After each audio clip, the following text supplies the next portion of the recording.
महाबंडलेश्वर यांनी आज सकाळी सकाळी जे काही शिवसेनेवर आरोप केलेले आहेत ते आम्हाला अपेंडिक्स म्हटलेले आहेत। ते तर पोटात असतं, परंतु आज काँग्रेसच्या शरीरातील मूळव्याध शिवसेना उभाटा ठरलेली आहे। संजय राऊत बांडगुळाची भूमिका करतात काँग्रेसच्या झाडावरती।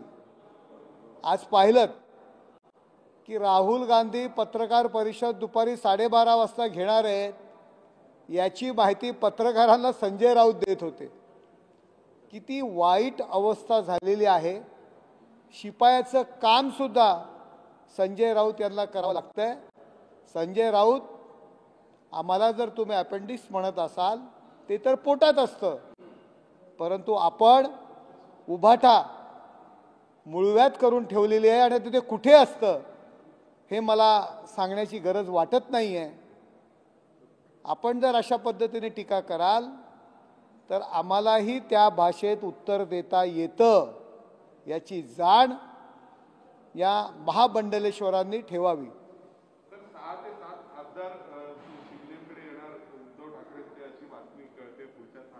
हे बघा, उभाटा संपूर्णपणे खाली होणार आहे। आज उरले सुरलेले 9 नगरसेवक संभाजीनगरमध्ये जे महापालिकेतील आज एकनाथ शिंदे साहेबांना पाठिंबा देत आहेत, आमच्या शिवसेनेत येत आहेत। मुंबईतील नगरसेवक असू द्या, माजी आमदार असू द्या, संपूर्ण उभाटाला घरघर लागलेली आहे। संजय राऊत, आदित्य ठाकरे आणि उद्धव ठाकरे एवढीच मंडळी त्या ठिकाणी राहणार आहेत। पहा आगे आगे होता है क्या। ऑपरेशन टायगर कमल होईल, पण ऑलरेडी ऑपरेशन रेडा झाला आहे आणि बरोबरच फडणवीस रोज त्यांचं ऑपरेशन करत आहे असं संजय राऊत। हे बघा, मी तुम्हाला सांगितलं की आमचं काय कोण ऑपरेशन करत असतील, काय करत असतील ते आम्ही बघून घेऊ, पण आपण आपली अवस्था मूळव्याधाप्रमाणे करून ठेवलेली, दुखतंय पण दिसत नाही, पाहता येत नाही, बांडगुळाप्रमाणे करून ठेवलेली आहे, ती प्रथम पाहावी। परिवहन मंत्री प्रताप सरनाईक यांच्या महामंडळाच्या अध्यक्षपदाचा प्रस्ताव मुख्यमंत्र्यांकडे गेला। मुख्यमंत्र्यांनी तो प्रस्तावाच्या ऐवजी त्या ठिकाणी शिवसेनेला झटका देत एसटी महामंडळाच्या अध्यक्षपदावरती अतिरिक्त मुख्य सचिव संजय सेठीची नियुक्ती केली। या संदर्भात मी माहिती घेतो, नक्की काय विषय आहे मला काही कल्पना नाही। यावरच संजय राऊत यांनी म्हटलेलं आहे की दररोज मुख्यमंत्री देवेंद्र फडणवीस हे शिवसेनेची अशा पद्धतीने ऑपरेशन केलं जातं। नाही, आमची काय, मी आत्ताच तुम्हाला म्हणालो आमचं काय ऑपरेशन वगैरे काय आहे ते आम्ही बघून घेऊ, पण आपली व्यवस्था मूळव्याधाप्रमाणे करून ठेवलेली आहे। दुखतंय पण ते दिसत नाही, वेदना होत आहेत, पण आता काय करू शकतो, ही अवस्था त्यांची झालेली आहे, काँग्रेसने करून ठेवलेली, ती प्रथम त्यांनी पाहावी।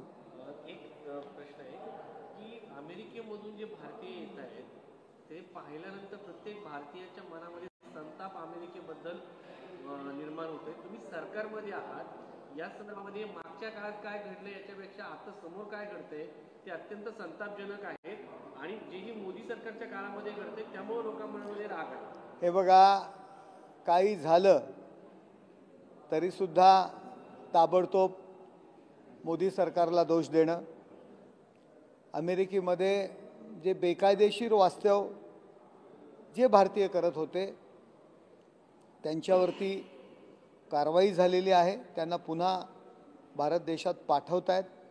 आपल्या देशातही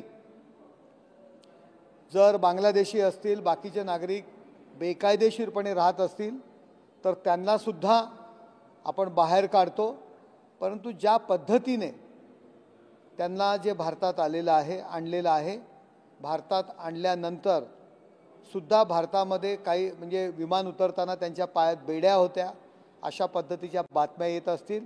अशा पद्धतीचं जर काम झालं असेल तर ते नक्कीच चुकीचं आहे, परंतु जे बेकायदेशीरपणे अमेरिकेत राहत असतील त्यांच्यावरती आपण ज्या पद्धतीने कारवाई करतो त्याच पद्धतीने अमेरिकेने कारवाई केलेली आहे. परंतु त्यांना ज्या पद्धतीने जर जे बातम्या येत आहेत अशा पद्धतीने आणलं असेल तर ते चुकीचं आहे. मोहन भागवतांनी एक स्टेटमेंट केलं आहे. मोहन भागवतांनी एक स्टेटमेंट केलं आहे. चार चाकी असल्यास लाडक्या बहिणी अपात्र ठरणार आहे. आजपासून अंगणवाडी सेविका पडताळणी करणार आहे. हे बघा की शेवटी आपण गरीब महिलांना गरजूंना अशा पद्धतीचं जे लाडक्या बहिणीचं अनुदान सुरू केलेलं आहे. आता त्यावेळी घाईघाईमध्ये फॉर्म भरले, स्वतःहून महिला पुढे आल्या की आमच्याकडे 4 चाकी गाडी आहे तर आम्ही ते अनुदान नाही घेतलं पाहिजे, त्यांनी परत दिलं.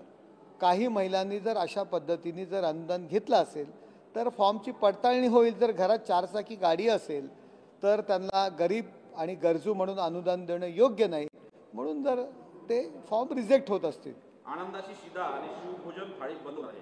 लाडकी बहीण योजनेमुळे या योजनांना फटका बसतोय अशी चर्चा आहे. हे बघा, ही चर्चा आहे. कुठलीही सुरू असलेली योजना बंद होणार नाही. सोयाबीनच्या प्रश्नावरती शेतकरी रस्त्यावरती आहे. रात्रंदिवस ती सोयाबीन देण्यासाठी रस्त्यावर थांबले. तर मात्र सोयाबीन खरेदी आज कालचा शेवटचा दिवस होता. केंद्राने अद्यापपर्यंत मुदतवाढ केलेली नाही. काय सांगा? हे बघा, मुदतवाढीचा विषय आहे, या संदर्भात निर्णय होईल. मोहन भागवत यांनी असं म्हटलंय की हिंदूंनी इंग्लिश बोलू नये, पारंपरिक कपडे घालायला पाहिजेत. याबद्दल तुमचं काय म्हणणं आहे? आपली राष्ट्रभाषा, आपली बोलीभाषा याला आपण प्राधान्य द्यायला पाहिजे. गरज असेल त्या ठिकाणी इंग्रजीही बोलायला पाहिजे. एक महत्त्वाचा प्रश्न हा आहे. धनंजय मुंडे यांचा हा वैयक्तिक प्रश्न आहे, पोरगी हा विषय.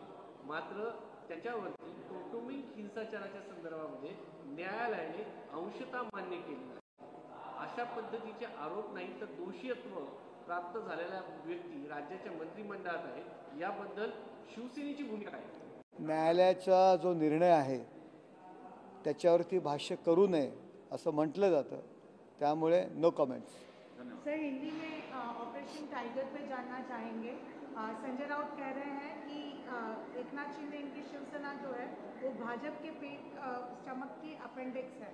आप किस तरह से रिएक्ट करते हैं? वो ये भी बता रहे हैं कि ऑपरेशन टाइगर आप करने जा रहे हैं, पर कहीं ना कहीं फडणवीस आपके ऊपर रोज रोज ऑपरेशन करते हैं. देखो, हम अपेंडिक्स है क्या है हम देखेंगे. अपेंडिक्स तो पेट में रहता है, लेकिन ये मराठी में हमको मुळव्याध कहते हैं और हिंदी में भगेंद्र कहते हैं. उनकी परिस्थिति ऐसी है, दर्द होता है लेकिन वो देख भी नहीं सकता कहाँ से दर्द हो रहा है. ये अवस्था संजय राउत ने उभाटा की किया है. वो खुद जो बानगुड़ रहते हैं, पेड़ के ऊपर जो बानगुड़ रहते हैं उसकी भूमिका में है. राहुल गांधी प्रेस कॉन्फ्रेंस ले रहा है. आज 12:30 बजे उसकी खबर संजय राउत दे रहे हैं. एक राज्यसभा का एमपी एक मैसेंजर का काम राहुल गांधी का कर रहे हैं. क्या परिस्थिति है उनकी, ये आप ही देख लो. और संजय राउत, अगर आप जिस भाषा में हम पे आरोप कर रहे हैं उसी भाषा में, उससे तीखी भाषा में हम लोग भी आपके खिलाफ बोल सकते हैं. इतना ध्यान में रखो. ठीक.